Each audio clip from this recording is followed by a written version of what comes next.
And in that, there is a recession that we're experiencing that in some ways limits our ability to do certain things. The 2% reduction in Libyan oil, given their problems there, is not lost on the members of OPEC and particularly on the Iranian membership.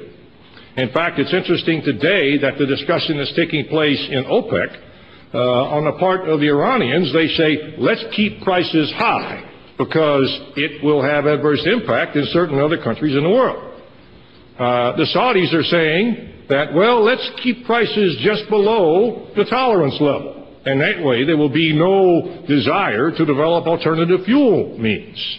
And oil will continue to be king. Now, that is all lose-lose for the United States. But the fact is that we are at the end of that string, and that string is being jerked. And there is concern that should there be retaliation for sanctions that are being laid, should there be a reaction to potentially another Israeli Hezbollah breakout or dust-up, should the Saudi oil fields be attacked again? They have been attacked once. We believe it was al-Qaeda. But should there be any disruption of the significant oil supply, not only for us, but as importantly for the rest of the world, you can see the impact that it would have on our economy, which represents a vital national interest in my mind. And we could be compelled to act. The oil market is not a free market. It is controlled by nations that don't always want to agree with the things that we do. And in that regard, we are certainly vulnerable. There was a secret cable that has been declassified, sent in 2008 from our embassy in Saudi Arabia. I'll read it to you. A continuing vulnerability of Saudi Arabia's strategic oil and gas production facilities represents an Achilles heel for U.S. strategic interests in the kingdom and throughout the Gulf region, not to mention U.S. economic security in general. The cable concluded, in the estimation of the MOI, the Ministry of the Interior, these facilities face a serious threat from both al-Qaeda and Iran. Perhaps, ladies and gentlemen, the most troubling potential for conflict is the persistent course that Iran has taken on the development of nuclear power. They would call it nuclear power. I think we would call it nuclear weaponry.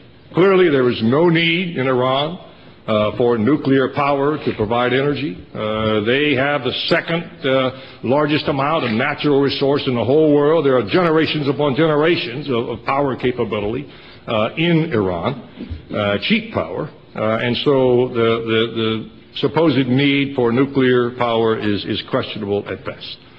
The rest of the region is watching. Saudi Arabia will not stand by. Questionably, Turkey will not stand by without some thought towards proliferation. Perhaps even Iraq in the long term. Iraq will one day be a rich country.